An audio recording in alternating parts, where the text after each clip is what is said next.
한동대학교 김용주 교수님이 이제 생활 예절과 우리 조상들의 그 독립운동사를 바로 이렇게 해가지고 연결해서 강의를 해주실 수 있도록 다를 맞습니다.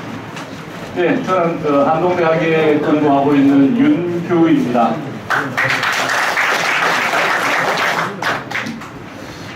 저는 우리 청사할배의 34세입니다. 34세니까 빼시자 학년입니다.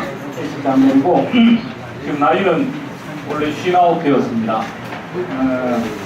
어른들 계신데 제가 와가지고 이렇게 말씀드리게 돼서 저도 정말 큰 영광으로 생각하고 요새 며칠간 날씨가 하도 더워가지고 많이 오실까 싶었는데 이렇게 많이 오셔서 참 반갑습니다.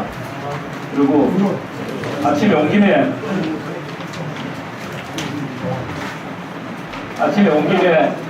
날씨 덥기 전에 청사할배 산소 잠깐 갔다 온다고 저도 이제 나이라고 몇 살 전에는 올라갈 때 얼마 안 올라가면은 산소가 겠더라고요. 그래서 잠깐 갔다 오지 생각했는데 나이를 먹으니까 산소가 점점 높아져가지고 아까 갔다 왔더니 온몸에 땀입니다 지금. 일단 낮에는 가지 마십시오. 가시려면 적게 가시고 지금 너무 더워가지고 지금 올라가시기엔 과합니다. 저는 전공이 한국문학을 전공했습니다. 한국문학 중에서 개화기 문학과 일제시대 문학이라는 걸 전공을 했는데 어른들 아시기 쉽게 말씀드리면은 고종 말년부터 시작해가지고 일제시대까지가 제 전공입니다. 그래서 옛날부터의 우리 의성김가의 내력과 옛날부터 우리 의성김가의 여러 할배들에 대해서는 뒤에 또 여러 교수님들이 와서 또 쭉 설명해 주실 겁니다. 저는 그 중에서 특히 개화기에서 일제시대 사이에 계셨던 우리 할배들에 대해서 설명을 드리겠습니다. 오늘 제가 드리는 것은 지금 이렇게 생긴 교재입니다. 여기 고왕록이라고 쓰인 교재, 고왕록이라고 쓰인 교재의 중간 부분, 뒷부분이 제가 설명드릴 부분입니다.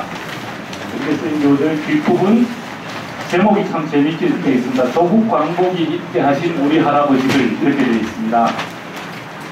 이 제목은 무슨 뜻으로 썼냐 하면은 지금 8월인데 대한민국이 광복된 계절입니다. 지금이 대한민국이 광복된 계절인데 이 광복은 어떻게 해서 일어났느냐 하는 데 대한 설명을 드리려고 하는 것입니다. 근데 그 광복이 일어났을 때 그 광복에 우리 할아버지들이 어떤 역할을 하셨고 우리는 어떤 마음가짐으로 사느냐 하는 내용입니다. 그러니까 의성김가의 우리 할배들이 조국 광복과 어떤 관련이 있고 한 것을 설명드리려는 것입니다. 그 중에서 지금 여기에서 나오는 것은 1941년 이후의 이야기를 합니다. 그 앞에 이야기를 잠깐 드리고 그 다음 이야기를 하겠습니다.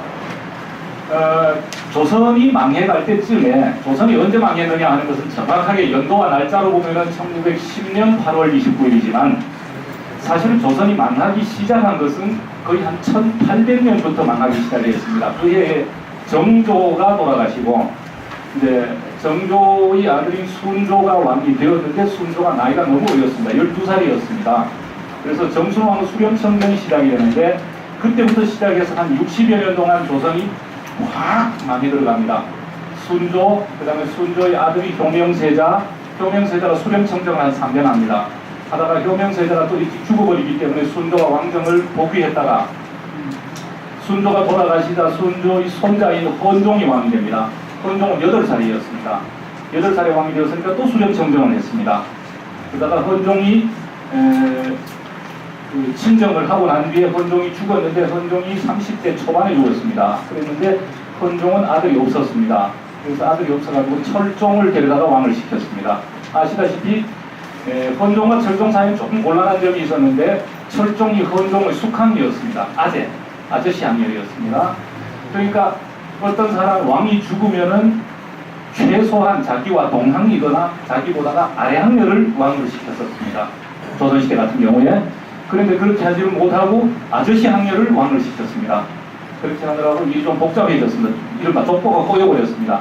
그러니까 후대 왕이 학렬상으로 위에 있는 그렇게 했는데 철종은 그때 나이가 18, 19 됐는데도 왕이 될 준비가 덜 돼 있어서 또 수렴청정을 받았습니다. 그러고 난 뒤에 철종이 또 아들 없이 죽어버렸습니다. 그래서 1863년에 고종이 왕이 되었습니다. 빨리빨리 설명을 하다 보니까 좀 연도가 빨리빨리 지나가고 있습니다만 1863년에 고종이 왕이 된 것은 다시 말하면 1800년에 정조가 돌아가고 1863년에 고종이 왕이 되는 사이에 63년이 지나갔습니다. 그 사이에 우리나라가 거의 망할 정도까지 무너져 있었습니다. 왜냐하면 정조 때는 우리나라가 탄탄한 나라였습니다. 정조는 우문 정치를 했고 또 좋은 선비들이 많았고 또 부국 강병하려는 노력을 많이 했습니다. 그렇게 해가지고 군대도 양성을 많이 했고 그다음에 그때 이양법이 보급되면서 우리나라가 잘 살게도 되었고 물론 그때도 배고프 좋은 사람 많습니다만은 그런데 그 1800년 정도의 그 강하던 나라 좀 희망이 있던 나라로부터 1863년 고종이 왕이 되었을 때쯤엔 거의 희망이 없는 나라까지 쭉 떨어져 버렸습니다. 그리고 고종이 왕이 되고 난 뒤에도 나라가 회복하지를 못해버렸습니다. 그래서 1894년에 그로부터 30년 정도 지납니다. 1894년이 되었을 때의 가보년이었는데 가보년쯤 되었을 때는 왕이 고종이 우리나라 전체를 통치할 수 있는 힘이 없는 정도까지 가버렸습니다. 그러다 어떤 지역에서는 밀란이 일어나고 어떤 지역에서는 외국인들이 들어와가지고 그 지역을 점령을 해버리는 이런 상황이 왔죠. 그때 우리 의성김과 할매들이 어떻게 하셨느냐 하는 거죠. 그러니까 가보년 다음 해가 을미년입니다. 그 다음 해가 병신년이죠. 가보, 을미, 병신들이 돼서 1894, 1895, 1896 이렇게 됩니다.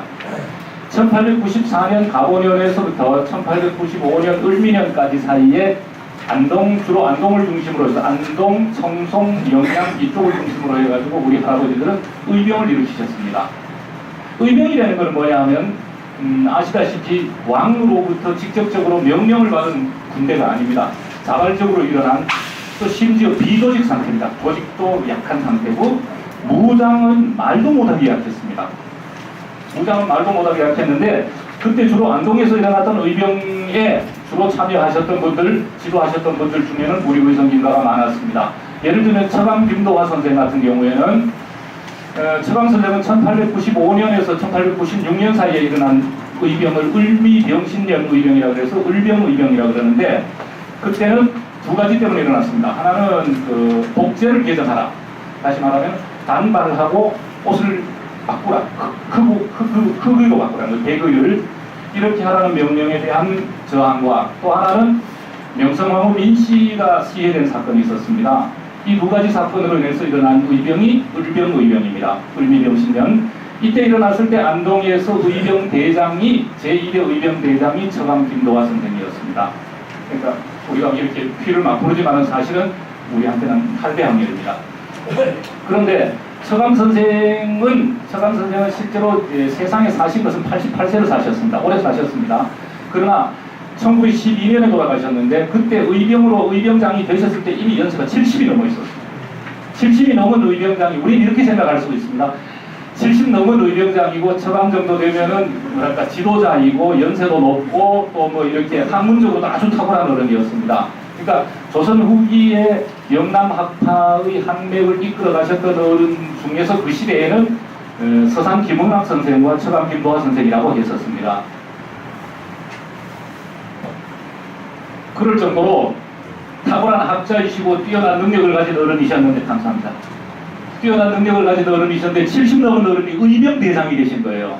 그럼 우리는 생각에 저 어른은 실제로 의병으로 나가 싸우진 안 하고 이렇게 싸워라 이렇게 했을 거라고 생각하시는데 제가 1912년에 열인 돌아가시고 2012년에 처강선생 서세 100주년 학술대회를 했습니다.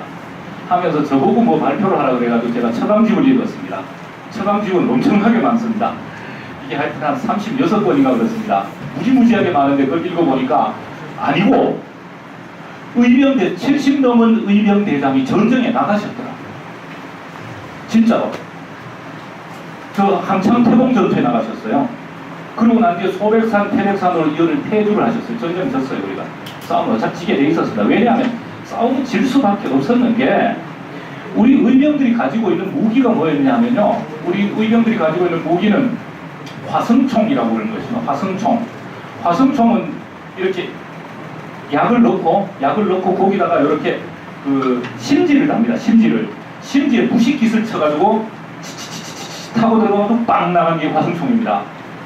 거의 조준 사격이 잘 안 될 정도로 낮은 수준이었습니다. 이거는 아주 전문적인 포수들, 사냥하는 짐승을 사냥하는 포수들이 조준 사격을 할 수 있고 보통 사람은 그걸 할 수 없을 정도로 수준이 낮은 무기였습니다. 그런데 그게 어느 정도의 무장 상태였냐면 10명의 의병 중에 화승총 한 정이 안 돌아갔습니다. 그럼 나머지 9명은 뭘 가지고 있었을까요? 그냥 부엌칼 따위였습니다. 부엌칼. 대창 끝에다가 저 청송에 가면 의병 기념관이 있습니다. 거기 보면 대창 끝에다가 그냥 쇠조각이 달아나는 거예요. 이거하고 적은 뭘 가지고 있었냐면 적은 격발식 소총을 가지고 있었어요. 격발식 소총이라는 거 아시죠? 군대 다 다녀오셨으니까 딱 땡기면 나갑니다. 그냥 딱 땡기면 나갑니다. 요새같이 연발식은 아니었습니다만은 격발식 소총을 가진 적하고 부엌칼에다가 저 대나무 짝대기 달아놓고 우리하고 싸웠습니다. 우리가 이길 수가 없었습니다. 적 하나를 죽이기 위해서는 의병 10분이 돌아가셔도 적 하나가 안 죽었습니다. 전과를 보면은 우리 쪽에서 사상자가 뭐 43명 이래 납니다. 보통 43명 하면은 적 중에서는 사망자 하나 아니면 부상자 서너 요래 납니다. 이 사실 전쟁이라 할 수도 없는 전쟁이었어요. 완전 패주했어요. 그러므로 그 전쟁을 해야 될까요? 안 해야 될까요? 처강 선생은 대답을 했습니다.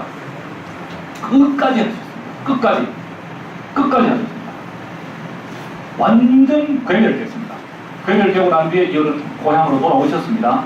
고향으로 돌아오셨는데 일본인들은 그때 당시에 우리나라의 그 수준 높은 학자들이 워낙 일본이 점령하는 걸 싫어했기 때문에 그 수준 높은 학자들에게는 일본에서도 수준 높은 학자들을 밀정으로 보냈습니다. 다카시 도루라고 있었습니다. 아주 그 대단한 학자였습니다. 고교형이라고 쓰는 이름인데 이자가 와가지고 처강 선생에게 저항하지 마라 했습니다. 그걸 이제 저항하지 마라는 아니고 와가지고 선생님을 존경합니다. 선생님을 뵙고 싶었습니다. 선생님께 가르침을 받고 싶습니다. 선생님 저에게 시간을 내주십시오. 이런 식으로 계속 접근을 했습니다. 그런데 처강 선생님이 그랬습니다. 나는 돌아가서 우리 임금님 뵐 생각밖에 없다. 죽었어. 시를 지어주셨습니다. 다카시 도루에게라는 시가 있습니다. 한 시가. 끝까지 그러셨습니다. 1912년에 돌아가셨는데 1910년에 우리나라가 망해버렸습니다. 나라 망하고 2년 더 사신 거죠. 일찍 사셨는데 1910년에 일본이 우리나라를 잡아먹었다는 소식을 듣자 이어르는 문에다가 이만하게 써놨습니다. 합방 반대지가 이래서 놨습니다. 그래놓고 합방 반대지가 앞에 반대의 반자 앞에 큰 대자 써놨습니다. 합방 대반대지가 이래서 놓고 돌아가셨습니다. 그게 무슨 의미가 있었을까요? 도대체 그게 무슨 의미가 있다고 그렇게 한다고 우리나라가 독립됩니까? 그렇게 한다고 일본이 물러납니까? 라고 우리가 물을 수 있습니다. 오늘 제가 설명드리려는 건 그것입니다. 우리는 일본이 망하고 일본이 미군에게 어제 그저께가 폭탄 맞은 지 70년 기념으로 가지고 뭐 했습니다. 원자 폭탄이 일본에 떨어졌기 때문에 일본이 항복했고 그랬으므로 우리가 독립됐고 그러므로 우리는 누구 덕에 독립됐습니까? 원자 폭탄 덕에. 그러므로 그것이 누구? 미국. 그러므로 거룩한 미국. 이게 맞는가? 하는 거죠. 적어도 의성인가로서 우리가 생각해 보건데 다시 그걸 위해서 제가 자료를 가지고 왔습니다. 지금 여러분에게 드린 자료의 첫 번째 것입니다. 1941년 12월 10일에 대한민국 임시정부는 일본에 대해서 선전포고를 했습니다. 선전포고를 한다는 것은 무엇이냐 하면은 공식적으로 지금부터 너와 나 사이는 적국 관계다라는 것을 말하는 것입니다. 그리고 이거 정식 전쟁이 벌어졌습니다.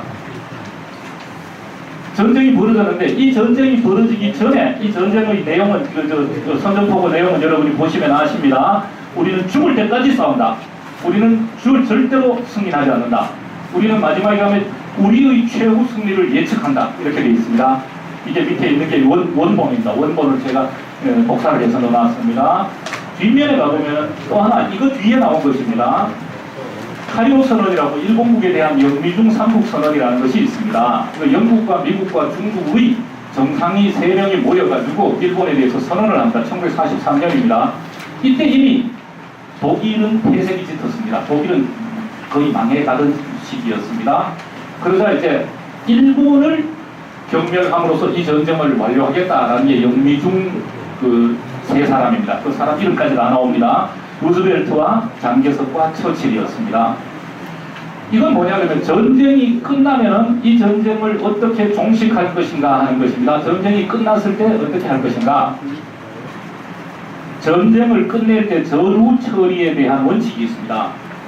전후 처리에 대한 원칙이 뭐가 있느냐 하면은 예를 들면 제가 지금 저기 김도구 씨가 있는데 김도구 씨한테 지금 아까 보니까 저는 핸드폰이 이게 2G입니다. 이게 어른들 쓰는 거 이거 인터넷 안 되는 거. 근데 도구 씨 건 인터넷이 됩니다. 그래서 제가 저걸 뺏었습니다. 뺏어가지고 막 뺏어가지고 치고 가고 싸우는데 제가 힘이 약해가지고 또 두드려 맞았습니다. 저는 뭘 줘야 됩니까? 핸드폰 줘야 됩니다. 거 돌려줘야 되죠. 이거는 줄 필요가 있을까요? 없을까요? 없죠. 이게 문제입니다. 일본이 전쟁에서 지면은 대한민국은 조선은 한반도는 해방이 될까요? 안 될까요? 2차 세계대전에서 일본이 집니다. 거기에 보면 어떻게 되어 있냐면 이번 전쟁으로 얻은 모든 이익을 포기하라 이렇게 되어 있습니다. 그렇죠? 이번 전쟁으로 얻은 모든 이익을 포기하라 그러면 일본은 언제부터 포기해야 되냐면 1941년 이후 건 다 포기해야 됩니다. 대한민국은 우리는 언제부터 일본 땅이에요? 1910년부터 일본 땅이었어요. 그러므로 일본의 주장에 의하면 한반도는 일본의 고유 영토다. 이거예요.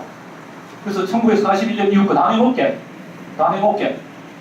그래도 한반도는 독립 못 시킨다. 이게 일본 태도입니다. 이게 2차 세계대전 문제입니다. 이러자 누가 반대를 했느냐면 장개석이 반대를 했어요.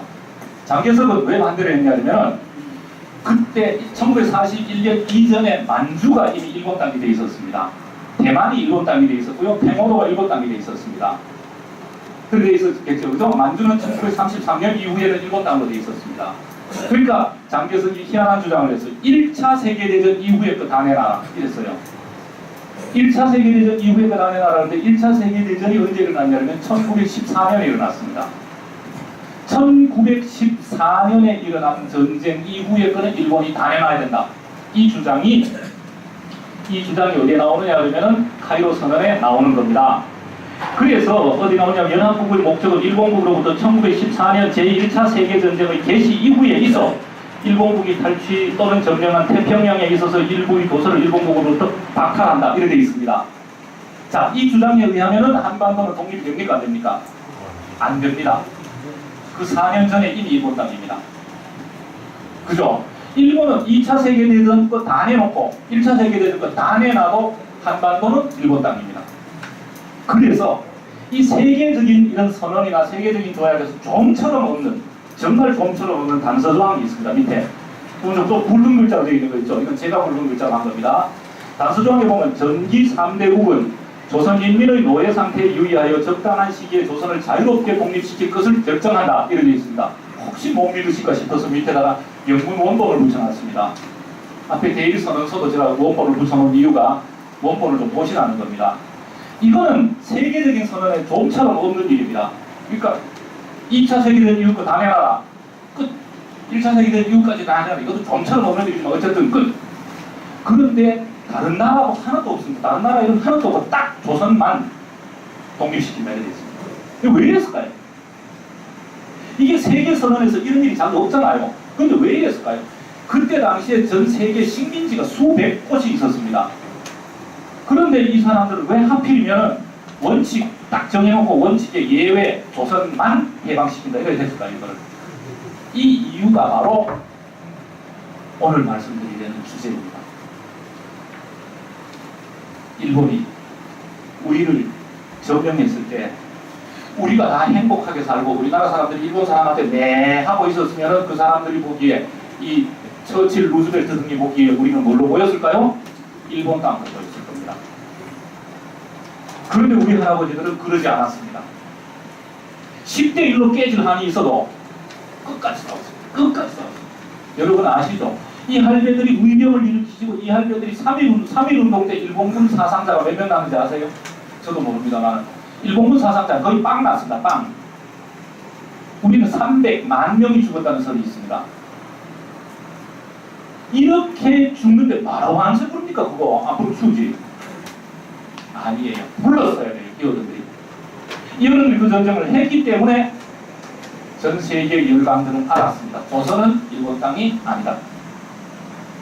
전 세계 열강들이 조선은 일본 땅이 아니다. 그러므로 조선은 독립을 시켜야 한다라는 것은 이렇게 말하자면 이게 국제조약문치고는 아주 무대기입니다. 이런 식으로 하면은 국제조약문에 이렇게 뭐 단서조항 달고 이런 무더기가 되거든요. 그럼에도 불구하고 이렇게 했던 이유는 뭐냐 그러면 조선 사람은 일본 사람이 아니다. 조선 땅은 일본 땅이 아니다.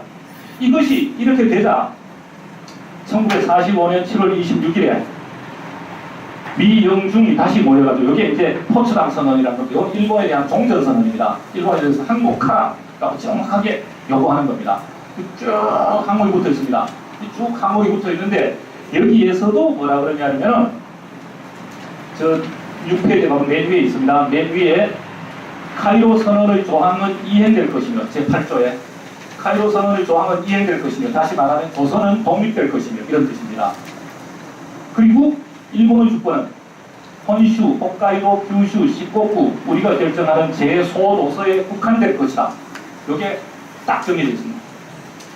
이게 포츠담에서 미영중 3국의 수뇌들이 모여가지고 일본에게 요구한 조건입니다. 요거다. 이거 13가지 중에 어느 것 하나라도 안 하면 맨 끝에 있습니다. 어느 것 하나라도 안 하면 신속하고도 완전한 괴멸이 있을 뿐이다. 아, 굉장한 말이죠. 신속하고 완전하게 괴멸시켜버리겠다. 했습니다.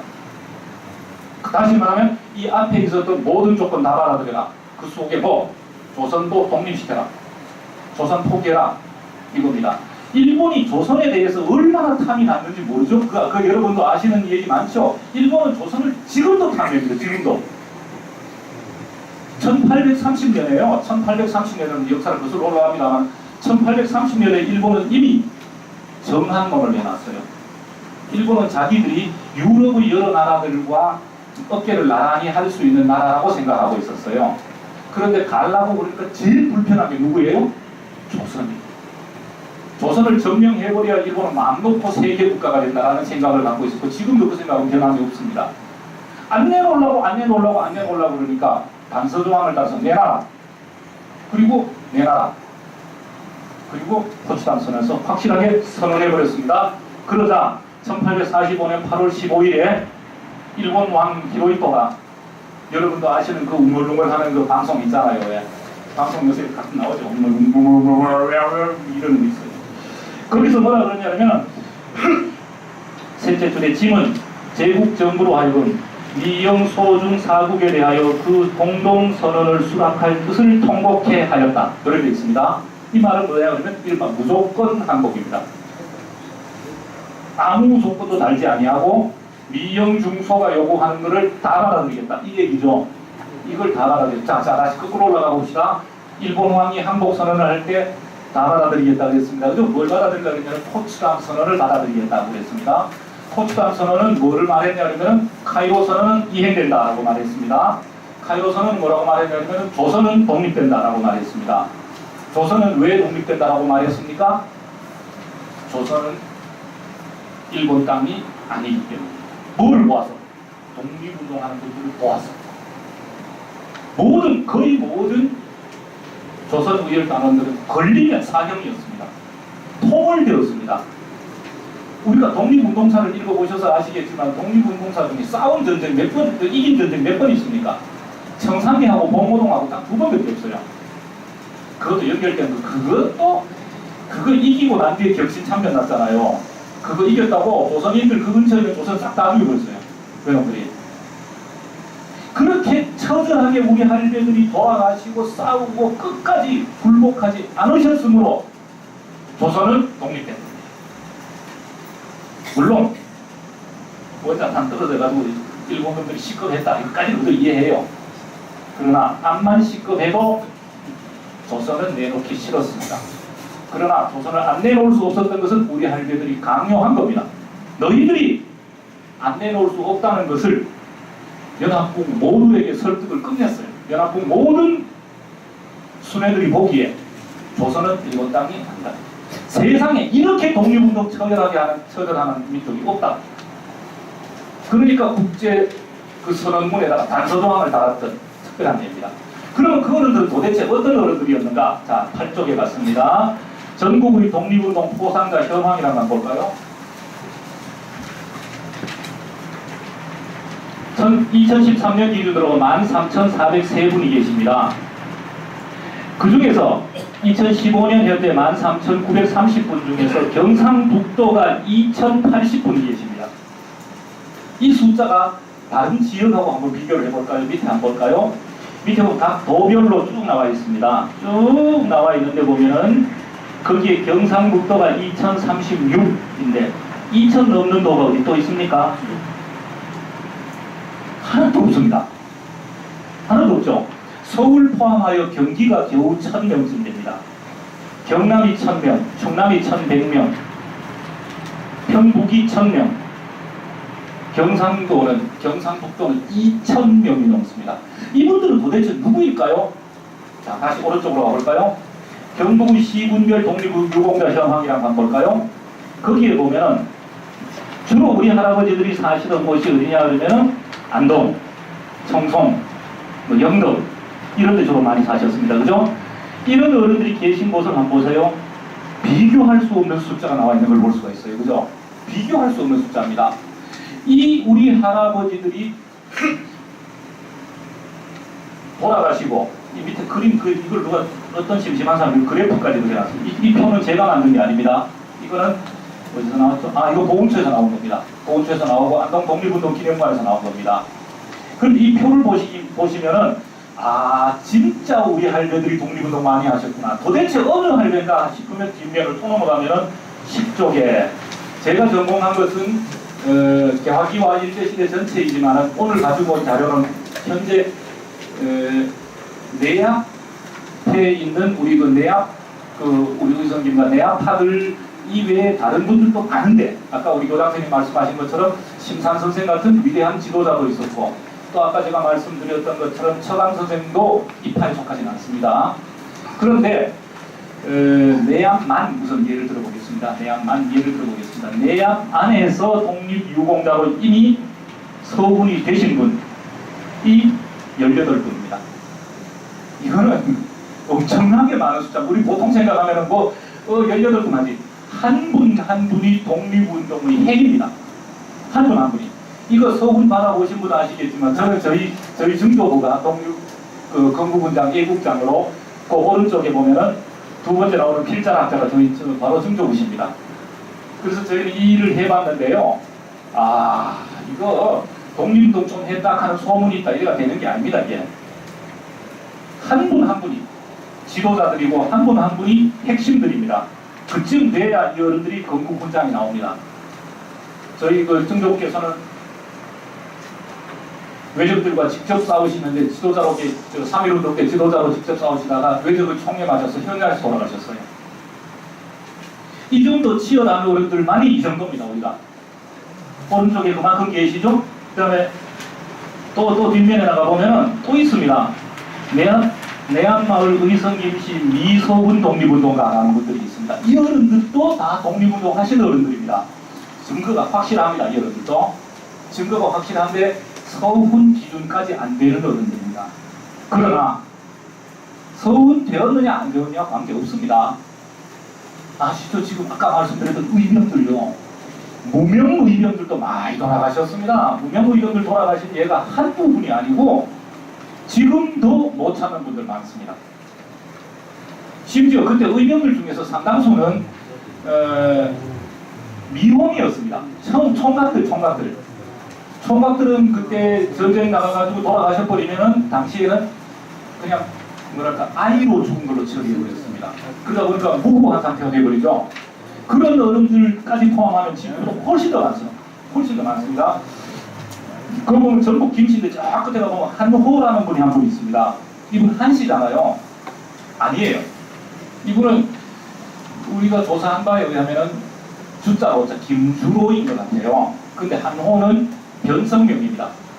변성명을 했는데 본명을 정확하게 찾지를 못해가지고 의성김강은 확실합니다. 이어도 확실한데 그때 독립운동 하는 어른들 워낙 변성명을 많이 했습니다. 변성명을 많이 하셨기 때문에 이 어른이 진짜 의성김가라는 확증으로 이름을 들 수가 없어가지고 그냥 한호 이거는 한호라는 이름은 독립운동계에서는 거의 김일성급입니다. 굉장한 어른이에요. 굉장한 어른인데 워낙 여러 성명을 쓰셨어요. 워낙 여러 성명을 쓰셨고 대표적으로 한호라는 이름을 쓰셨습니다. 그래서 어쩔 수 없이 이렇게 해놓은 상태입니다. 그 외에 이제 오른쪽에 가면은 이제 그 어른들 한 분 한 분에 대한 그 업적이 쭉 나열되어 있습니다. 제게 주어진 시간이 2분 남았습니다. 그래서 제가 더 빠른 속도로 말씀드리는 걸 용서해 주십시오.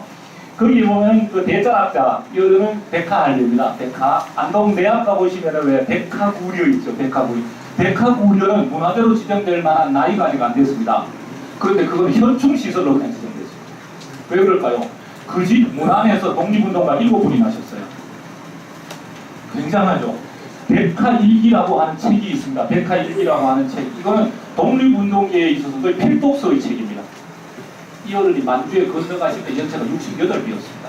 칠순 노인이 만삭의 손녀와 만삭의 손부를 데리고 건너가시다 말자 그 추운 데서 증손자, 증손녀를 보셨습니다. 그 기호가 아십니까? 이 어른 집이 얼마였냐면 재산이 1000석이었습니다. 1000석. 1000석이라는 게 내학 같은 그런 꼴짝이 1000석이면은 완전 갑부였습니다. 갑부. 완전 엄청난 부자였습니다. 그런 부잣집 어른들이 재산 딱 팔아가지고 온 가족 데리고 가지고 독립운동을 하십니다. 독립운동을 하시는데 일송 김동삼 선생이나 이런 어른들, 석주 이상용 선생이나 이 어른들하고 다 같이 하셨거든요. 다 같이 하셨는데 이 어른들이 그 나중에 석주 이상용 선생은 여러분 아시다시피 임시정부의 대통령을 지내셨지 않습니까? 국무정리 대통령이라는 뜻이었습니다. 일송 선생은 소로훈련소의 그 총판을 지내셨습니다. 말하자면 참모총장이었습니다. 그랬는데 그러다 보니까 전 그 만주 지역에 있는 독립운동가들이 다 인사하러 오고 회의하러 오고 뭐 토론하러 오고 막 싸우러 오고 막 이랬습니다. 손님이 얼마나 많았는지 모릅니다. 요새하고 다르죠. 그때는 손님이 오시면 밥을 어떻게 해야 돼요? 집에서 해줘야 돼요. 집에서 해줘야 되는데 집에서 해드릴 양식이 어디 있습니까? 누가 뭐 그 독립운동 한 사람 쌀 사들고 옵니까? 그때 무지무지 고생하셨습니다. 얼마나 고생하셨냐면요. 이 부잣집의 이 거인들이 석주 선생이나 백화 선생 같은 어른들이 그 며느님들이 말이죠. 며느님들이 세상에 그 위대한 어른들 잡수를 소금이 없어가지고 소금이 비싸거든요. 만드는 소금이 없어가지고요. 시장에 가가지고 고기를 이게 그 괴짝으로 가구 있죠. 가구 괴짝으로 사거든요. 손님 많으니까. 그걸 살 때 꼭 오래된 가구, 오래된 나무, 괴짝을, 오래된 괴짝을 샀대요. 낡은 괴짝을. 그걸 사가지고 고기를 내가지고 어른 드리고 그 괴짝을 우려내가지고 소금을 넣었어요. 기록에 남아있어요. 괴짝을 우려내서 소금을 넣었다고. 우리가 오늘날 밥 먹는 거 생각해보면 참 엄청나지 않습니까? 그 위대한 어른들이 임시정부 대통령을 지내고 국무령을 지내고 이런 어른들이 세상에 그 고기 괴짝을 우려내가지고 소금물로 해가지고 국 끓여다 샀다는 거예요. 그랬어요. 신흥무관학교를 제가 가봤습니다. 저는 거기 몇 번을 갔는데 신흥무관학교를 갔을 때 제가 마침 갔던 날이 영하 17도였습니다. 막 뒤집어 쓰고 없고 막 신을 막 신고 양말을 몇 개를 신고 갔는데 발이 시려가지고 막 했어요. 영하 17도 발이 시려요. 근데 그날 거기 가서 읽은 기록에 이 어른들이요 집신간발을 하고 훈련받았다는 기록이 있더라고요. 집신간발로 한겨울에 신흥무관학교 훈련했다는 기록이 있어요. 제가 석기유고를 번역하고 백화일기를 번역하는 팀의 부책임자였습니다. 제가 제 손으로 번역을 했습니다. 하면서 정말 감격하고 눈물을 흘렸습니다. 오늘 제가 이제 여러 우리 일가들께 말씀드리려는 것은 이것입니다. 우리는 8월에 독립했습니다. 70년 전 8월에 독립했습니다. 누구 덕에 독립했냐? 미국 덕에 독립했고 일본이 망했기 때문에 독립했는 것이 아닙니다. 미국이 일본을 폭격했고 일본이 항복했습니다. 그래도 일본은 우리를 내놓기 싫었습니다. 내라도 안 내놓습니다. 그러나 모든 전 세계 열강들이 보기에 조선은 일본 땅이 아니다. 뭘 보고 하느냐? 독립운동한 끝까지 죽을 때까지 10대 1로 깨지고도 다시 일어나가지고 적에게 대드는 걸 보고 마지막으로 처강 선생의 시를 말씀드리겠습니다. 처강 선생은 이렇게 말씀하셨습니다. 국화는 피어야 국화냐? 이렇게 말씀하셨습니다. 국화라는 꽃이 있습니다. 국화라는 꽃은 절개를 상징하죠. 꽃 핀 국화만 절개를 상징합니까? 국화는 국화이기만 해도 절개를 상징한다. 이런 시였습니다. 그렇습니다. 독립운동은 이겨야만 독립운동이 되는 게 아닙니다. 적의 탄압을 거부하고 일어서는 순간에 바로 승리하는 겁니다. 이게 우리 할아버지들 하셨던 독립운동이었고, 그 독립운동으로 우리에게 광복된 조국을 가져오셨던 것입니다. 제가 빠른 속도로 말씀드려서 죄송합니다. 마치겠습니다.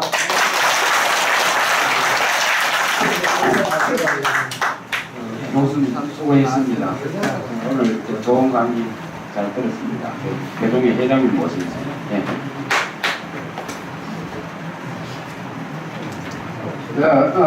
대단히 반갑습니다. 오늘의 계절상으로는 오늘이 입추입니다. 그런데 입추가 어떤 데가 입추인지 기억이 안 날 정도로 아마 제일 더운 날이 입추가 아닌가 이런 생각이 듭니다. 금년은 무척이도 덥습니다만은 오늘 오신 어르신들, 그러나 건강하신 모습으로 이렇게 만나 뵙게 돼서 대단히 반갑습니다. 특히 오늘 이 장소에 오신 어르신분들은 더더욱 건강하신 분들만 오셨습니다. 보통 건강하지 않고는 오실 수 없는 그런 자리인 것 같습니다. 이러한 자리를 마련해 주신 우리 김갑주 회장님께 감사의 말씀을 드리고 싶고, 특히 우리 어성김씨 웅대 회장님 대단히 고맙습니다. 또한 수도권 정치회를 이끌어주시는 우리 김진기 회장님 직접 일해 와주셨고, 기념사업에 열심히 일해주시는 우리 회장님 대단히 더욱 고맙고 더욱더 감사드립니다.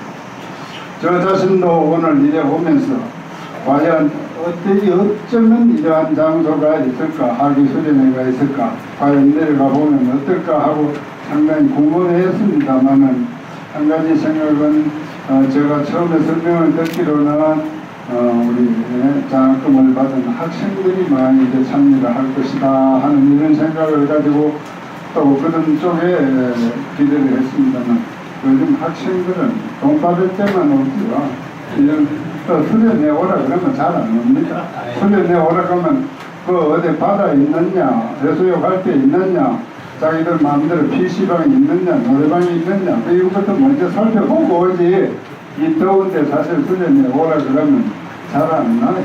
요즘 애들 부모님 말씀도 잘 안 듣는데 관리 위원님 말씀 잘 안 듣습니다. 그러나 항시 말을 잘 들 수 있도록 이렇게 지도를 해야 되는 것이 우리 할 일이 아닌가 이렇게 생각이 됩니다.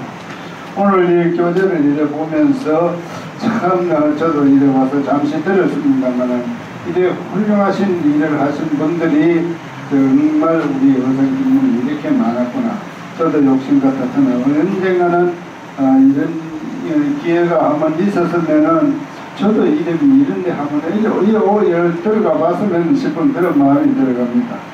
다시 한번 말씀드립니다만은 오늘 처음 뵙는 분들을 위해서 말씀드립니다. 저는 석자 할아버지의 29세입니다. 학년이 좀 높습니다. 그러나 아는 것은 적습니다. 앞으로도 더욱더 열심히 해서 우리 대종회가 화합된 분위기 속에서 잘 나갈 수 있도록 노력을 하겠다는 말씀을 드리고, 특히 아직 참석지는 못했습니다만은 우리 정동 회장님의 힘이 상당히 큰 거로 이렇게 알고 있습니다. 아마 오후에 오신다 그러는 걸 알고 있습니다만 항상 그분들한테 저는 진심으로 감사의 말씀을 드리면서 아무쪼록 하절은 더욱더 건강관리에 신경 많이 쓰시고 항상 좋은 마음 가지시고 편안한 마음으로서 이렇게 지내주시기를 간곡히 바라고 또 드리고 있습니다. 오늘 저와 같이 저희 대종회 사무총장님하고 같이 왔습니다만은 앞으로 대종회 하는 일이 여러 가지 좀 부족하더라 해도 많이 가르쳐 주시고 사랑해 주시고 도와주시기를 바라면서 아무쪼록 가정에 우리 또 어성 김문에 정말 좋은 일이 많기를 다시 한번 기원드리겠습니다. 행복하시고 건강하셔야 됩니다. 고맙습니다. 네, 회장님 인사 말씀 잘 들었습니다. 내년에는 대종에서 많이 후원해 주실 걸로 있습니다.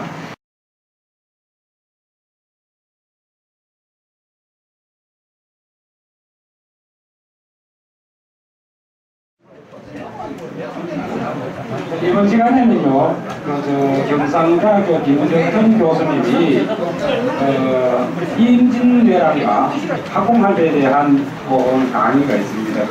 우리가 지금 교재에 있는 부분보다도 지금 우리가 듣지 못했던 부분들을 주로 좀 강의를 해달라고 교재 이해의 강의를 좀 해달라고 요청을 했습니다. 그랬더니 오늘 준비를 좀 하셨는데 모니터로 설명이 좀 할 것 같습니다. 예, 덕현 교수님을 모시겠습니다.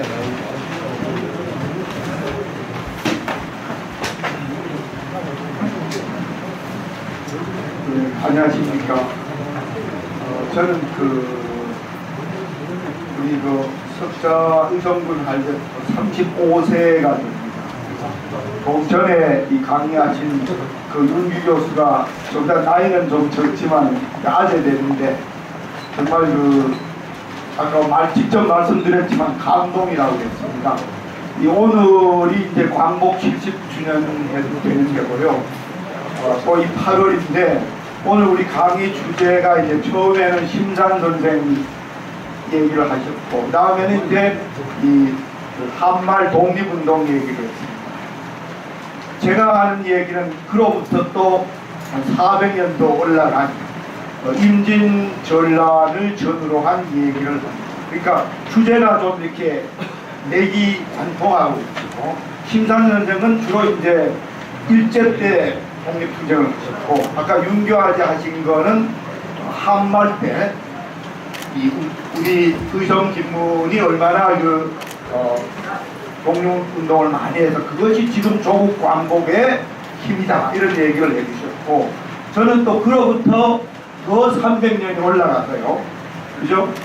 몇 년 전 임진계사 이렇게 이제 나와가지고 그래서 이제 가보 의류 원래가 지금 참 의류는죠. 을미년이죠. 을미 이제 의병이 원래 이제 120년입니다. 이게 제가 하는 얘기는 지금으로부터 한 420여 년 전의 얘기를 이제 중점해서 말씀드리겠습니다.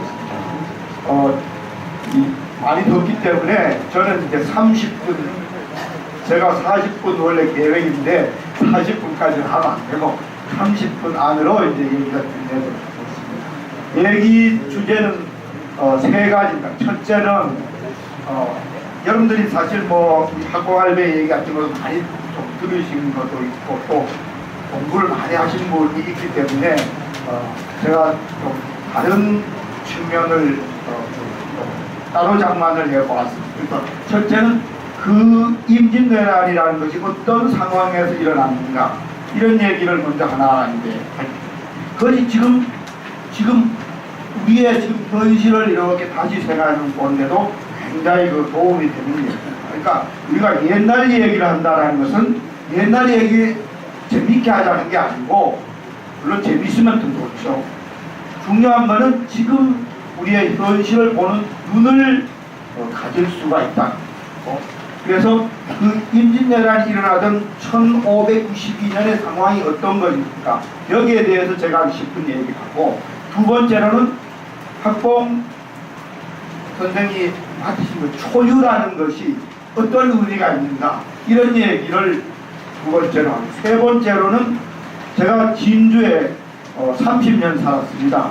돌아가신 오일 학장님께서 저를 추천을 해주셔가지고 제가 진주 경산대학에 30년 동안 교수 생활을 했습니다.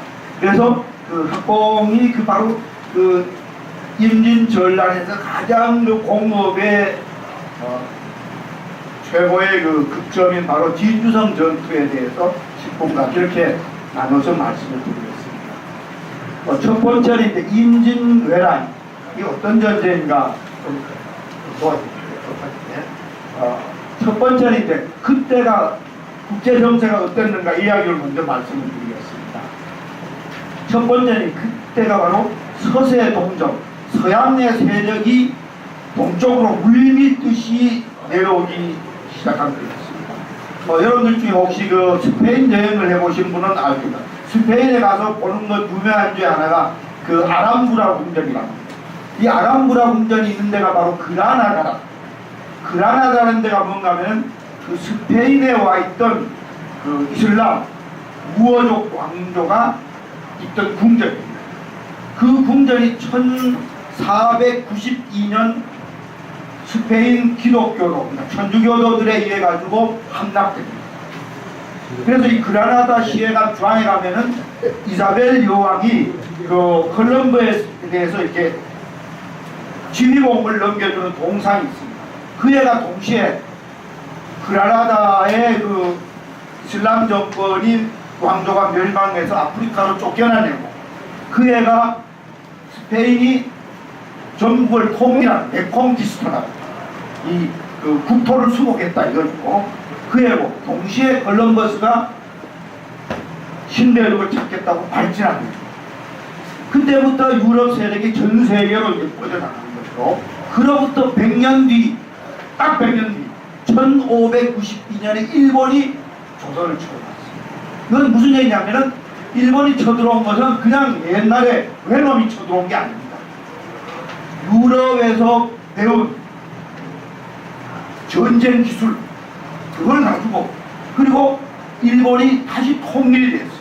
100년간에 걸친 전국 시대를 끝내고 통일된 막강한 군대를 가지고 그때 일본은 세계적으로 공리를 받아 세계 최고의 군사력이 있어요. 그건 일본 사람 자랑한 게 세계 최고의 군사력 바로 그런 나라. 그런데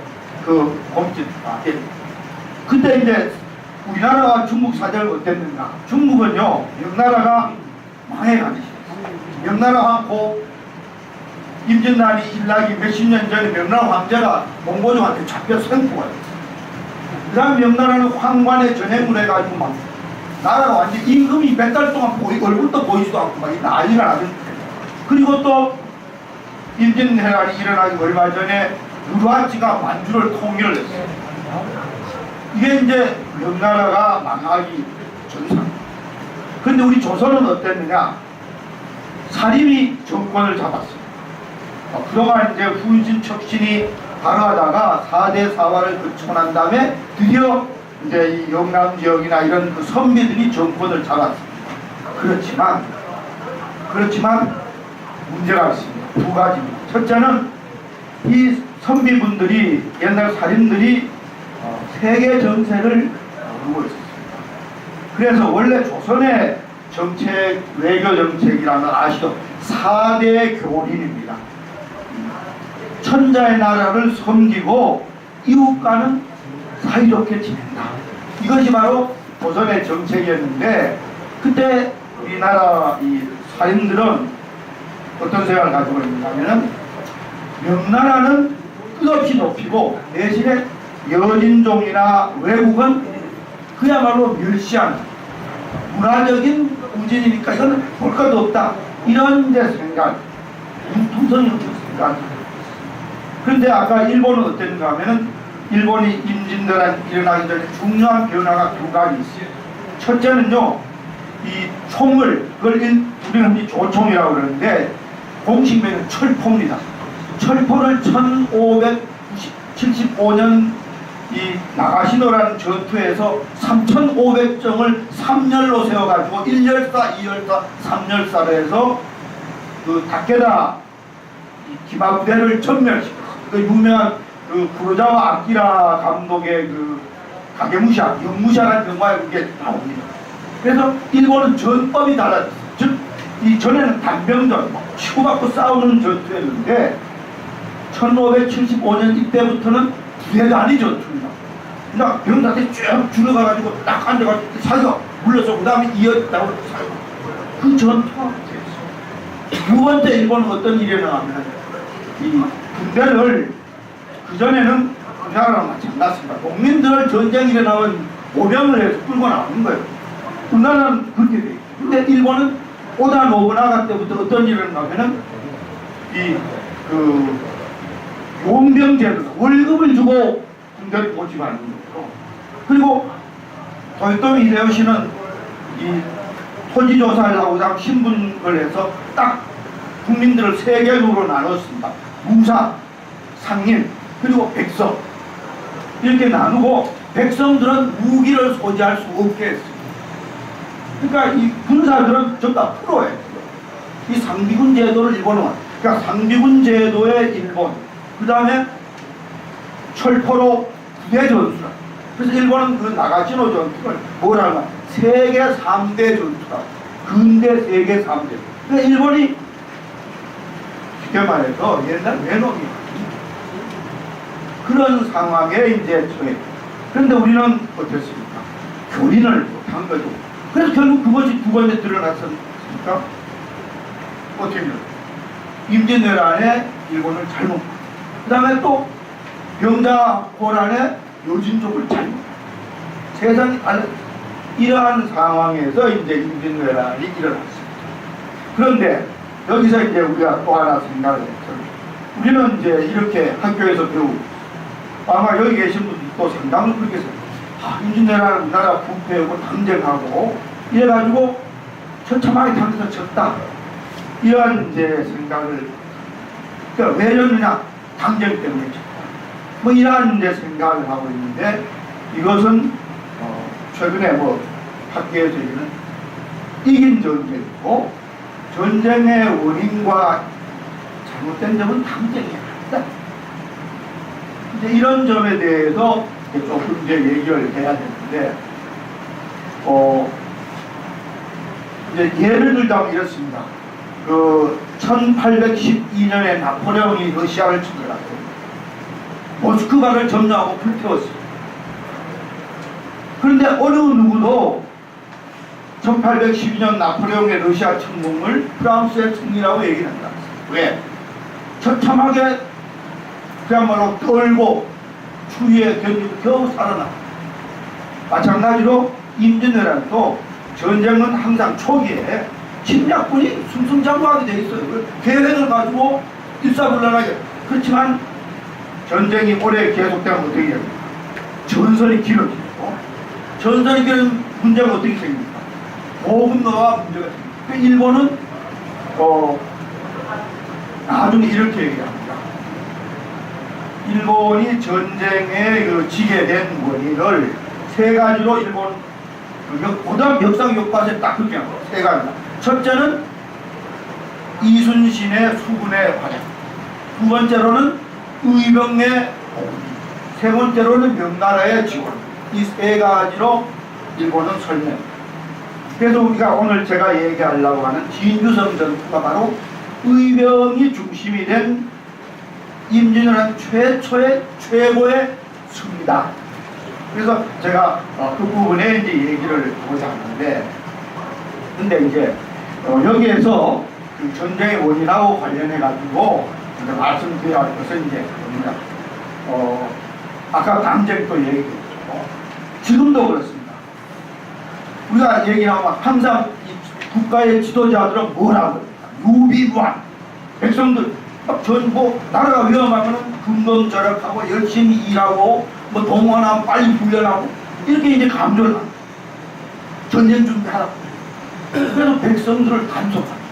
그런데 실제로 나라가 배워오지. 저기 쳐들어오면 어떻게 합니까? 그 사람부터 먼저 도망갑니다. 우리 가까운 예로 언제 6.25 때 그랬죠. 이승만이 뭐라고 했습니까? 지키라고 막 금방 끝낸다고 그러고 자기 먼저 도망갑니다. 그다음 나중에 서울시민 도망 못 가게 철도를 그냥. 그런데 그것은 이승만만 그랬던 게 아닙니다. 그리고 임진왜란이 거의 비슷했어요. 지금 우리가 이제 이 원래가 이제 을미년이요. 을미의병이었습니다. 이 서산 선생이 주도한 을미 2년 의병의 120주년입니다. 그런데 다시 일본이 일어서고 있죠. 일본이 미국과의 군사 조약을 근거로 해가지고 법적으로는 한국에도 들어올 수 있게 됐어요. 그래서 우리나라 정부에 뭐라고 그럽니까? 우리나라 정부의 허락 없이는 못 들어온다. 그건 우리나라 정부의 생각이고요. 미일 군사 동맹에 의하면은 법적. 더 얘기할 건 없지만 어쨌든 이 120년 전의 상황 혹은 더 나아가서 430년 전의 상황하고 유사한 측면이 있어가지고 더욱더 이제 학고범 선생님께서 임진년의 초유 활동이 어떤 의미가 있는가를 우리가 생각해 보시고 또 이러한 맥락에서 아까 그 윤교화제나 혹은 또 전에 우리 심산 선생님 말씀처럼 우리 의성 기능이 바로 이러한 이제 나라가 들어올 때 그야말로 이제 우리 전통 사상에서 가장 긍정적인 선비 정신을 가장 철저하고 끝까지 발휘한 집안이다. 이러한 이제 얘기를 확인할 수 있고 지금 우리가 이제 살 수 있는 거거든요. 예, 저기 이제 그림을 한번 이제 그림이 떴으니까 머리서 안 보이겠지만 대체로 이렇게 이해를 합니다. 그 빨간 쪽으로 되어 있는 것은 임진년의 왜군이 쳐들어온 거고요. 이제 파란 쪽으로 된 것은 이제 정유재란 일본이 제침한 그 그림입니다. 임진년에는 바로 4월 13일에 그 부산포에 상륙을 해가지고 20일 만에 한양을 점령하고 한 달 뒤에 평양을 점령. 그 다음에 이제 갈도 위험하다는 함경도까지 올라갔어요. 그야말로 막 행진 수준으로 점령을 했습니다. 두 번째 이 정유재란에서는 이 행로가 좀 달라요. 위로 안 올라가고 주로 이 전라도 쪽을 많이 들어가려고 노력했어요. 여기서 이제 중요한 의미가 있습니다. 일본이 그 임진년 전투에 일본 공식 역사 기록서에 뭐라고 하면은 호남에 못 들어가서 우리가 실패했다. 아까 그 윤교화제 얘기도 있습니다만 이거는 좀 이제 알아둘 필요가 있습니다. 아까 그 서세동점이라고 얘기를 했는데 미국이나 영국이나 프랑스가 식민지를 개척할 때는 그 사람들은요 인도나 아프리카나 이런 데 들어와서 그냥 착취해서 뺏어옵니다. 그걸로 사기를 쳐가지고 뭐 가져오는 겁니다. 절대로 그 사람들은 거기 가서 살 생각이 없어요. 근데 일본은요 이 일제시대 때 일본 사람들이 우리나라에 와가지고 그냥 우리나라 뺏어가는 건 물론이고 우리나라에 와서 아예 살라고 그래요. 근데 그것은 지금도 마찬가지입니다. 이건 항상 서해만 있는 게 불안하기 때문에 이쪽 대륙 쪽에 근거를 마련하고 두고 싶은 거예요. 근데 임진왜란에 어떤 계획이 있었냐면요. 도요토미 히데요시가 장군들을 보내면서 조선 팔도를 다 나눠줬어요. 너 여기 가서 군사령부 만들어라. 자기 땅으로 새로 땅을 넓힌다고 하는 그 사람이 열심히 하지 않았습니까? 그래서 팔도를 다 나눠줬고 나중에 그게 안 되자니까 조선을 사도 나눠서 나누자고 그렇게 협상 조건을 내죠. 그래서 다시 말해서 일본은 조선에 들어올 때 그냥 뺏어가려고 하는 게 아니라 조선에 들어와서 살라고 그랬어요. 근데 그 사람들이 살라고 그대로 그런 생각을 할 수 있는 뭐가 황당한 거 무슨 정벌론 조선을 정벌해 이런 그 일본 사람들 생각이 자기네들은 벌써 이 백제 때부터 그때 그런 생각을 갖고 있어요. 거기서 더 올라가면 가야 있나 조선은 자기네 땅이다 라는 생각을 갖고 있어요. 여기서 올라갈 수가 있지만은 그거는 그냥 생각을 자기네들이 조사를 해봤어요. 무슨 조사입니까? 우리가 생각하면 조선의 민중들이 우리한테 이게 굉장히 중요합니다. 일본은요 아시겠지만 전쟁을 하면은 성주끼리 전쟁을 하면 성이 빼앗기면 그 성을 원래 가지고 있던 성들을 어떻게 해야 돼요? 자결을 해요. 왜? 도망갈 데가 없습니다. 자결을 해요. 그러니까 일본 생각은 어떻습니까? 20일 만에 한양을 점령을 했어요. 무혈이 있어. 그 다음에 궁궐이 다 탔습니다. 누가 탔어요? 일본 조선 백성들이 다 탔어요.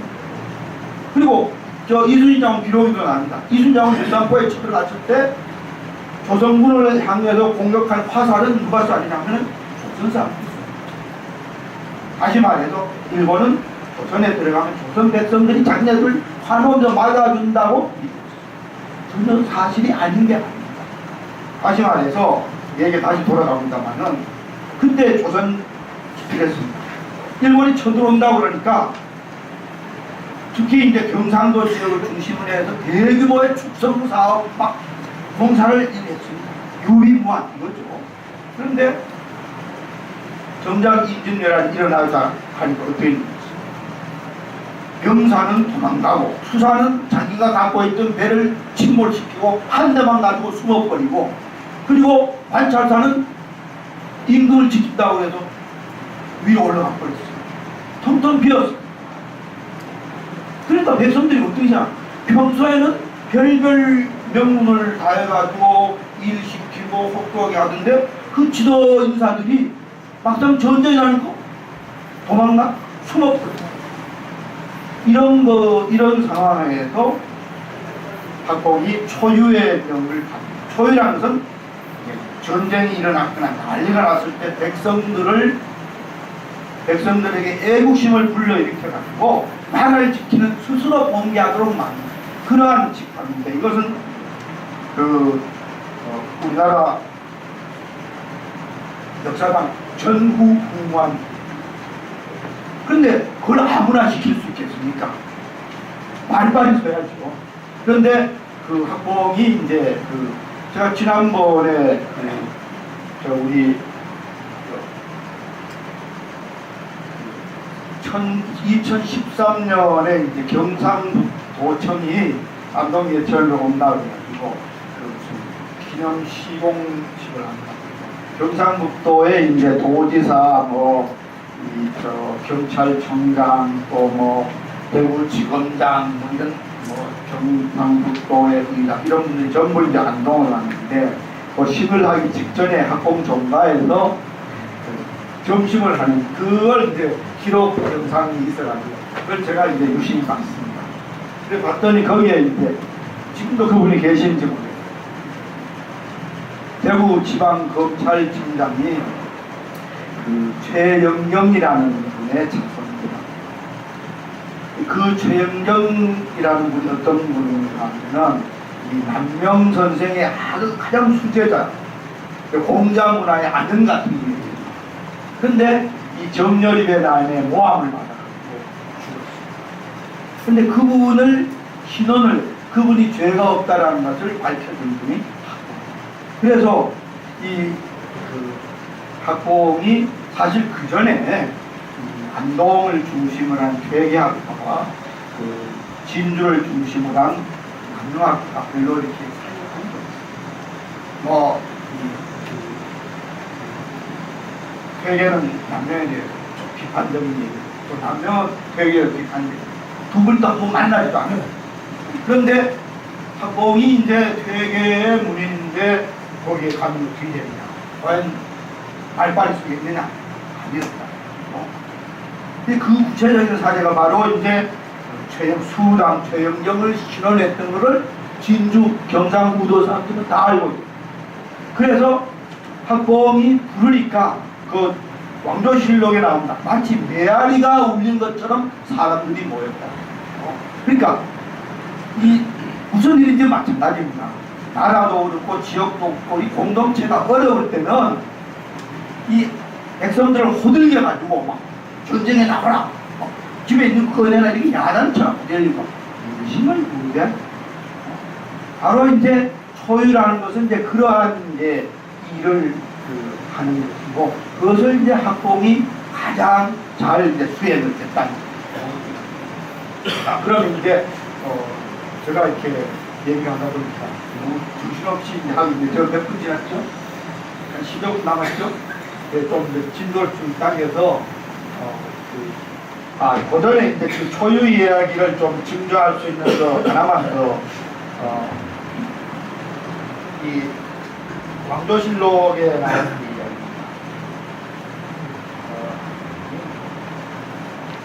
선조 28년 2월 6일조의 왕조실록 선조실록 김성인은 초유사로 임명되자 도로 영남지방으로 돌아가 동지를 불러 모으고 의령을 표하니 원근에서 모두 메아리처럼 응하여 함락되었다가 도로 위에 소유가 된 것이 16, 17급이나 되었다. 그의 소유하는 경무는 충리가 북받치고 말뜻이 격렬하였으므로 아무리 어리석은 남녀들조차도 그 말을 들으면 반드시 모두가 마음이 동해서 눈물을 떴다. 이게 이제 그 선조 왕조실록의 기록이. 그러니까 이 정치를 한다는, 나라를 다스린다는 것은 바로 민심을, 마음을 얻어야 돼. 막 그냥 야단치고 이렇게 해서 될 일이 이제 아니죠. 바로 임진왜란에 다른 우리 그때 장군들 이런 분들하고 학봉의 이제 차이점이 바로 이런 점이었고, 이것이 바로 경상우도에서 학봉이 이제 그것이 바로 임진왜란의 정세 역전의 계기가. 그래서 이제 그 증거를 가지고 제가 진주성 전투를 가지고 얘기했습니다. 아까도 얘기했지만은 이 선조 수정실록에 이런 기록이 있습니다.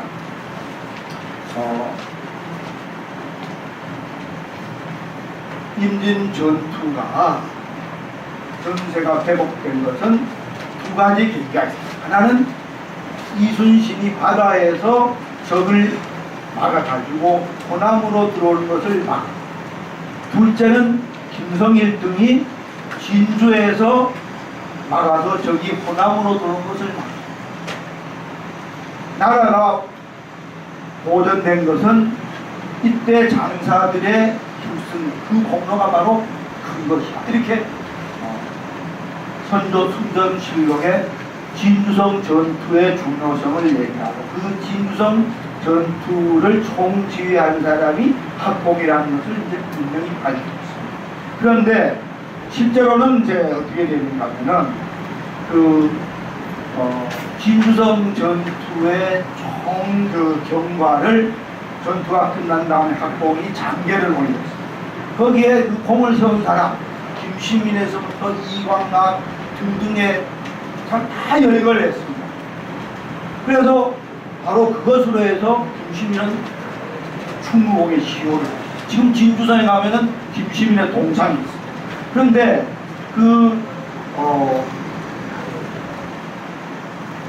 장계는 학봉 자신이 뭘 했다는 얘기는 한마디도 없습니다.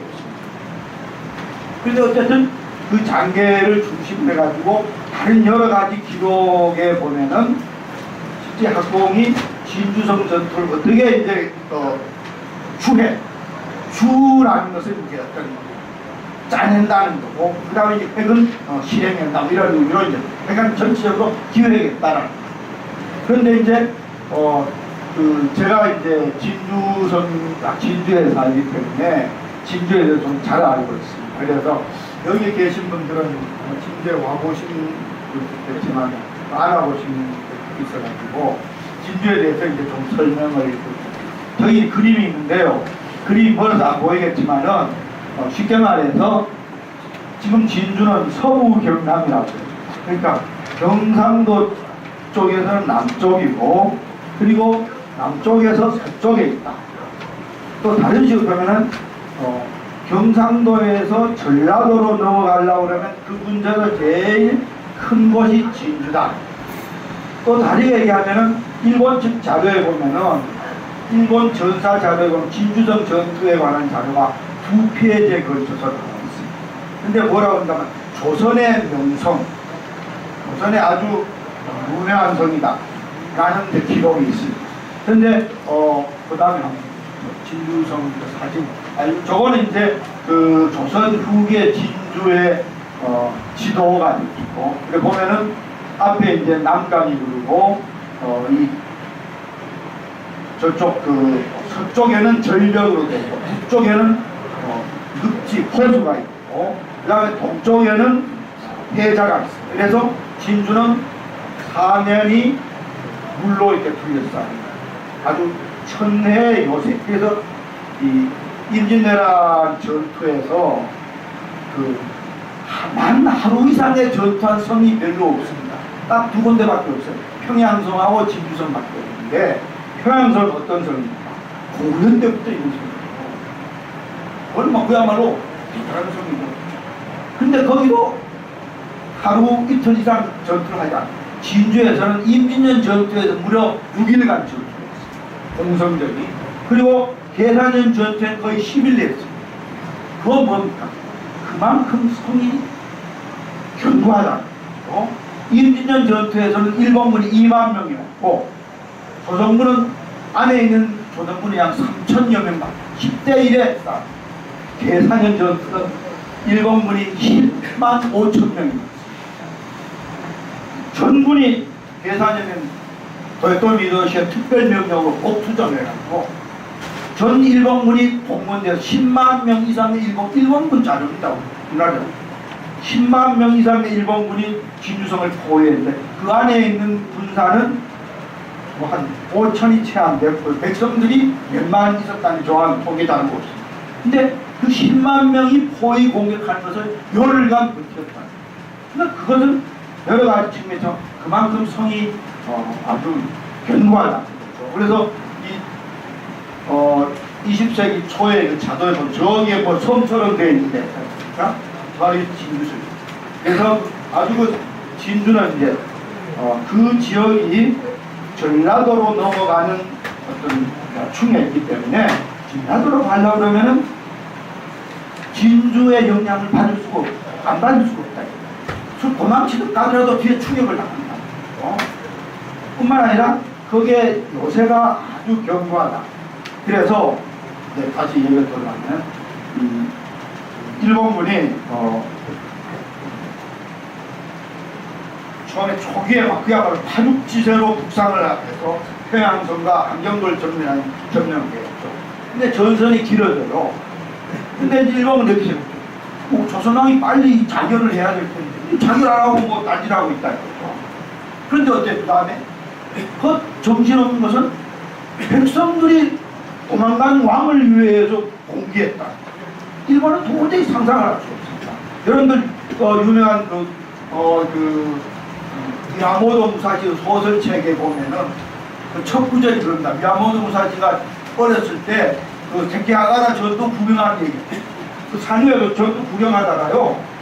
일본의 명주끼리 전선화 백성들은 관심 없어요. 구경하고 있다가 할 일이 있죠. 끝나면 뭐 내려와가지고 죽은 사람들이 뭐 칼이 이런 거 다 걷어가. 그게 이제 전쟁 구경하는데 실제 소득이죠.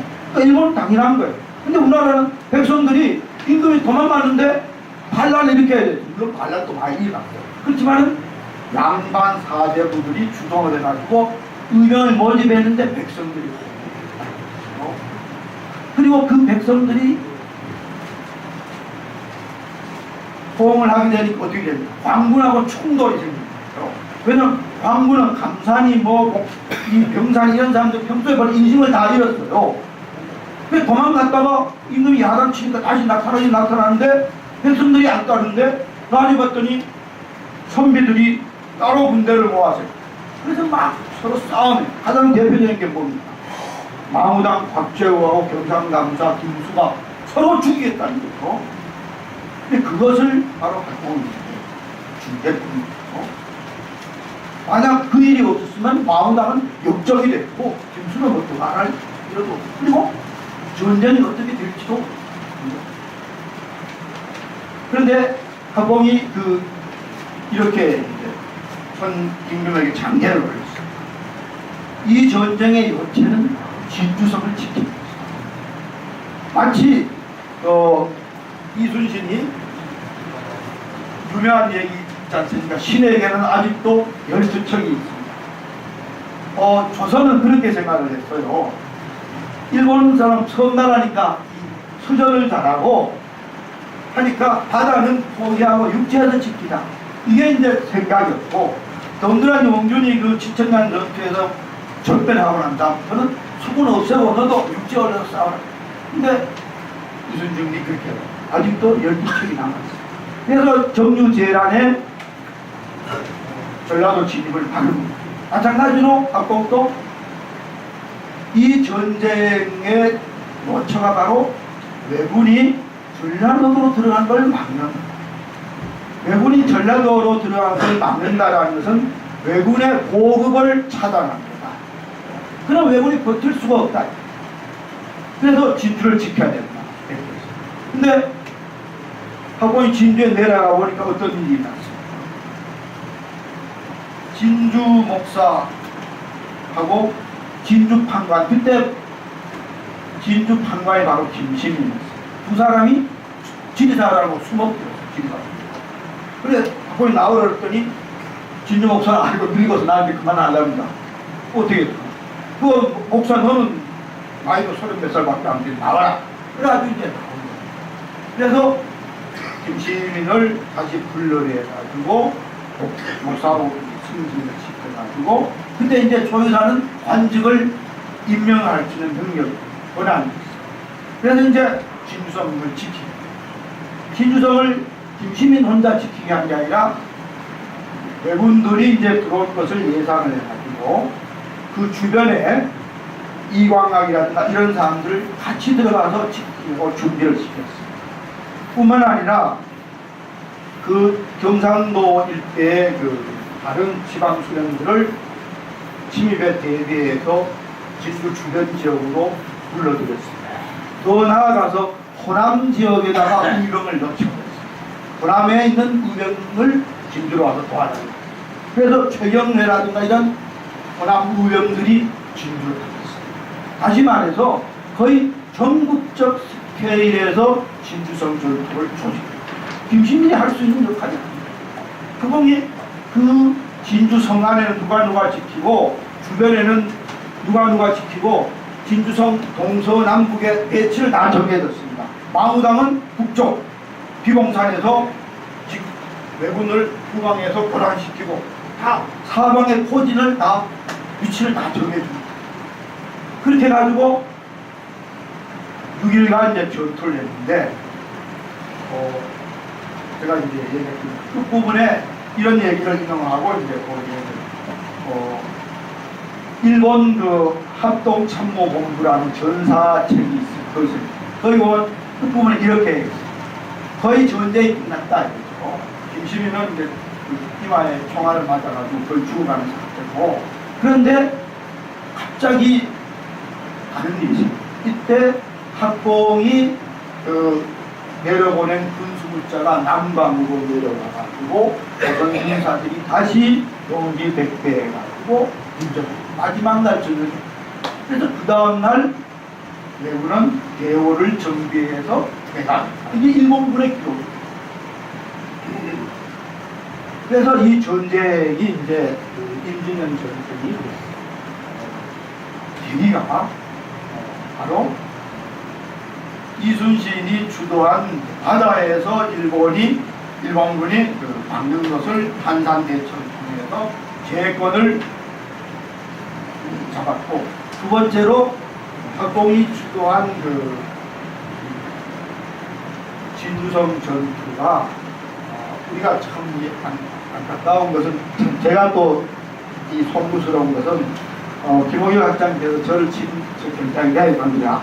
여기 가서 말이야 좀 잘해봐. 근데 하나도 한 게 없습니다. 진주 사람들은 이제 뭐 이런 이야기를 모르는 건 아닌데 그래요. 진주 박물관에도 오히려 그 재봉 뭐 이런 것들은 막 좀 갖다 놨는데 학원 얘기들은 별로 좋습니다. 근데 이게 이제 저는 우리 김가은이 좀 그런 것 같아요. 뭐 좀 하고도 다른 사람한테 자기 몸을 좀 잘 못해. 그죠? 좀 그게 뭐 옛날 분석이 아닌가. 그런데 어떻게 하겠습니까? 자기 자랑하는 것은 그것은 뭐 큰 장점이 되는 것은 아닙니다만은 이 그 진주성 전투가 이제 갖고 있는 가치. 이것은 이건데도 교훈입니다. 이 나라가 어려울 때는요, 이 군대가 많다든가, 그죠? 혹은 또 무슨 국방 예산이 많다든가, 무기가 좋다든가, 이게 승패를 결정짓는 부분이 아니에요. 중요한 것은 인심을 얻는 것이죠. 그것은 임진년 전투의 우리나라에서 정말, 그리고 아까 윤교아제가 얘기했던 그 2차 대전이 끝나고 난 날 우리는 당연히 해방이 된다라고 생각했지만은 만만치 않습니다. 그런데 바로 의병을 비롯한 독립운동이 바로 조선은 일본과 같은 나라가 아니다라는 것을 이제 보여줍니다. 자, 이제 이 그림에 보면은 학봉이 배치한 동서남북에 이제 이 의병이 왜군을 이제 이중으로 포위한 것이고 그 안에서 지키는 그 배치로가 됩니다. 자, 공직 쭉 한번 내려.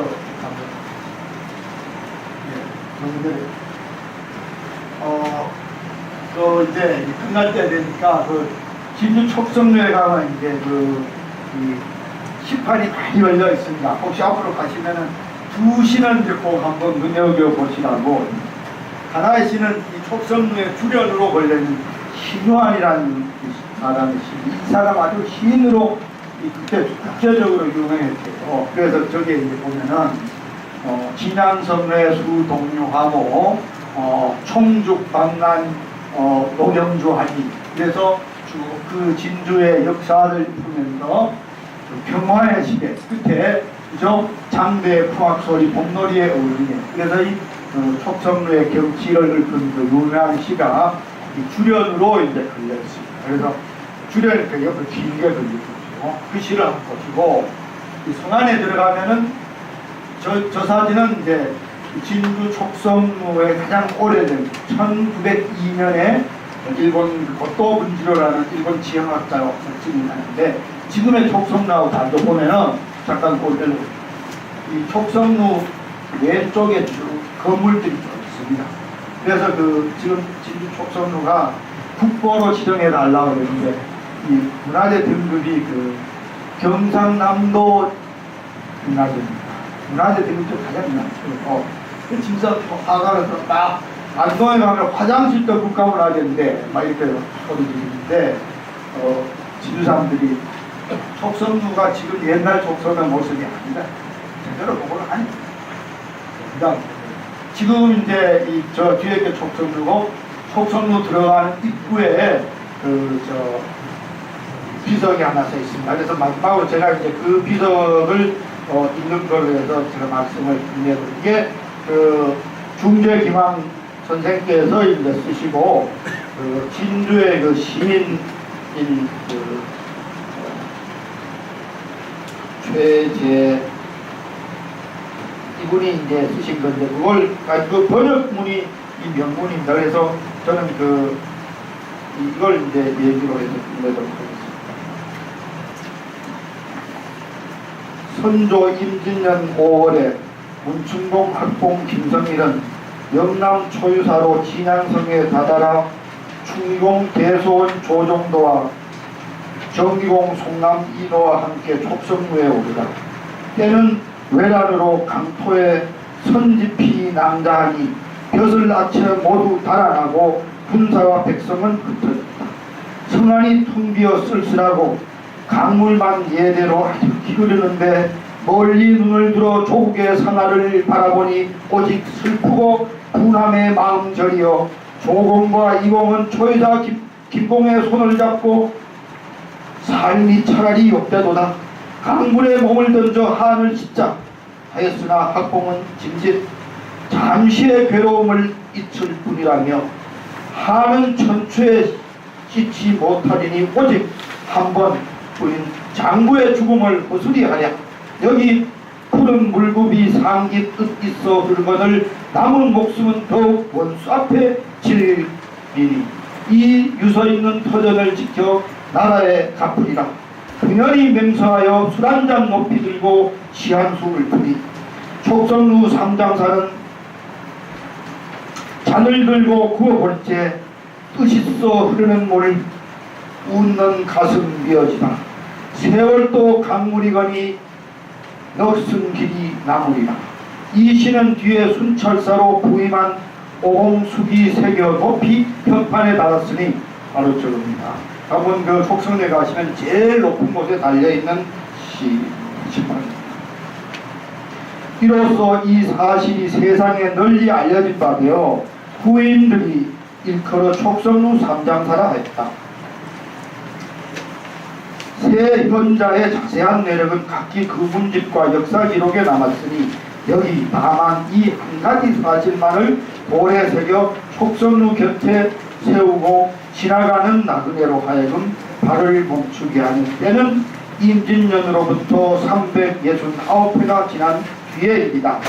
김황 짓고 최재호 새기고 허민순 그런 그 시비가 이제 촉선루에 그렇습니다. 감사합니다.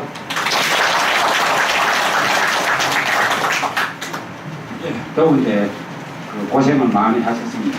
자, 아까 그 중계선생 김항이라고만 말씀하셨는데 그 김우자림자라고도 하셨거든요. 중계선생을요.